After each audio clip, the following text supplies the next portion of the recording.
in conversation with Francisco D'Souza, the co-founder and managing partner of Recognize, a private equity fund. He's also the former CEO of Cognizant, a veteran of the IT services industry. Frank, thank you very much for talking to Money Control. You've been coming to Davos for many, many years. So give us a sense of what you're sensing this time around from global CEOs. I think you've had over, 40 meetings, a very hectic Davos 2024. What are you gathering from them in terms of their top concerns? Chandra, first of all, thanks for having me. It's great to be here. I've been coming to Davos for many years, and it's always great to be here. There's this persistent energy in the place, and it's great to get a sense of what's on people's minds. I think this Davos, I would say, compared to last year, there's a somewhat of a greater sense of optimism amongst businesses. I wouldn't call it a sense of euphoria, but certainly more optimism.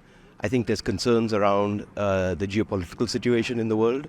And then, of course, the topic that everyone is talking about is artificial intelligence and what is AI going to do, what are the implications, what are the opportunities, and also what are the threats. And the bottom line of all of that is how can we get together multi-stakeholders and think about how we deploy AI in a responsible way. Are elections also top of mind, Frank? I read a statistic that said 60% of the world's population will be going into polls this year.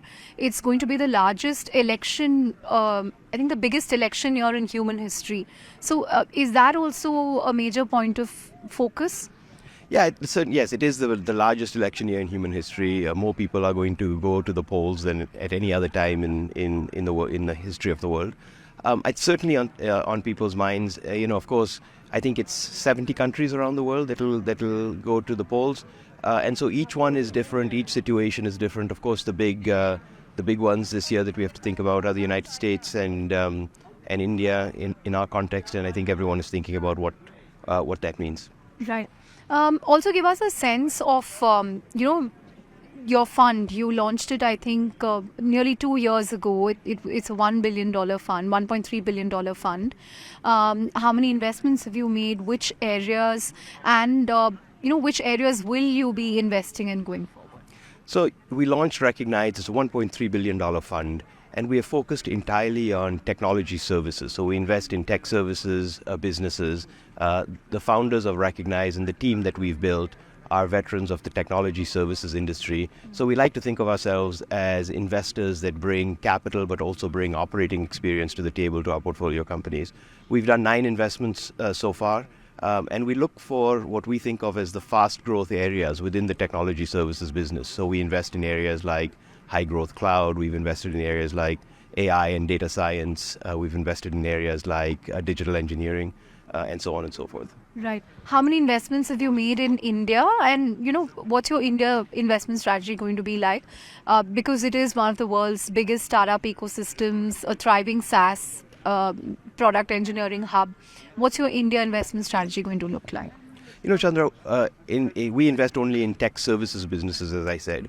And so, in almost all cases in tech services, as you know, India is a really important part of any tech services company. So I think the number is that of the 9 investments that we've made, 6 or 7 of them have operations in India.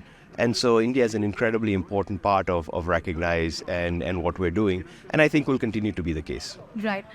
Frank, as someone who's, seen the IT services industry evolve for a long time, what do you make of the phase we are in? I mean, are we, at a seminal shift? Are we seeing a seminal shift? What's the next decade going to look like for IT? Where are the next levers of growth going to come from compared to the previous decades? What kind of shifts are we going to see? Chandra, I think it's a really important question, and it's foundational to our thesis at Recognize. This is a really important moment in time, in our view, for IT services, because 3 different things are coming together at the same time. The first is that you have a macro cycle. 2023 wasn't a great year for IT services. Firms didn't grow, certainly not in the way that they had grown historically. That was largely driven by macro. But underneath that, you have 2 other things going on. The first is that you have a significant technology shift with AI and the new technologies. And so whenever there's a big technology shift, if you look at historical precedent, there are some winners and some losers in IT services. Those that lean forward and figure out how to capitalize on this new technology on behalf of their customers tend to win share, and those that don't and don't move fast enough tend to lose share. So that's going on right now. I think there are winners and losers in IT services on the AI side. And then the third thing that's going on is that AI is maybe one of the first technologies in a long time that's having a fundamental impact on the business model of an IT services company, right? Because as you infuse AI into IT services, developers become more productive, your back office becomes more efficient, and so on and so forth. So you have to change your business model. So you have to deal with these three things if you're running an IT services business simultaneously. You've got to deal with the macro, you've got to deal with the technology shift, and you've got to deal with your business model shift. And that makes the world a little bit more complicated than it's been in the past. So if you were an IT services CEO today, what are the one or two things that you would do to make yourself ready for the seminal shift, the three factors that you mentioned? Well, there's not much you can do about the macro, so I'd concentrate on the second two. I think of those, I would really be focusing on what you can do to drive AI throughout the organization, both on behalf of your customers.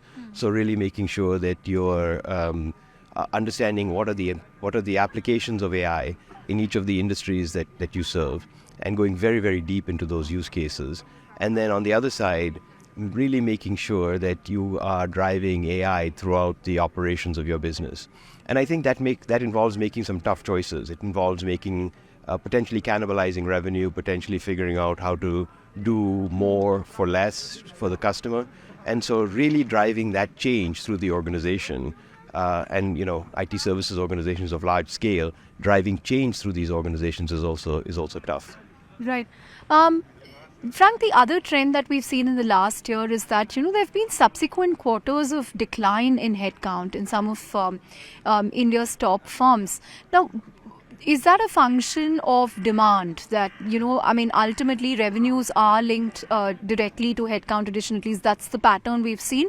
Or is there a larger underlying shift happening here because of AI and productivity tools and so on and so forth? Yeah, I hate to sound like I'm not being specific, but I think it's a combination of both those things, Chandra. On the one side, really 2023 was a year of soft demand. And so there was genuinely, headcount growth wasn't quite strong, as strong as it was historically because of that. But on the other side, AI is really driving, or has the opportunity to drive, real productivity. And so if that's the case, then what's going to happen is that it's going to have a dampening effect on headcount growth, right? And so you have to pull those two things apart to really understand what's going on under the covers.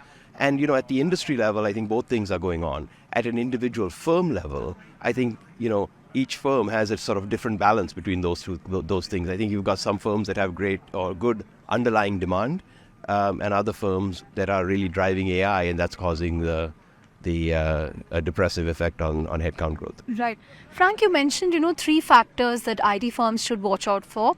What about the fourth factor, insourcing? Because we've seen an explosive growth in GCCs, at least in India in the last year. Various companies have set up shop.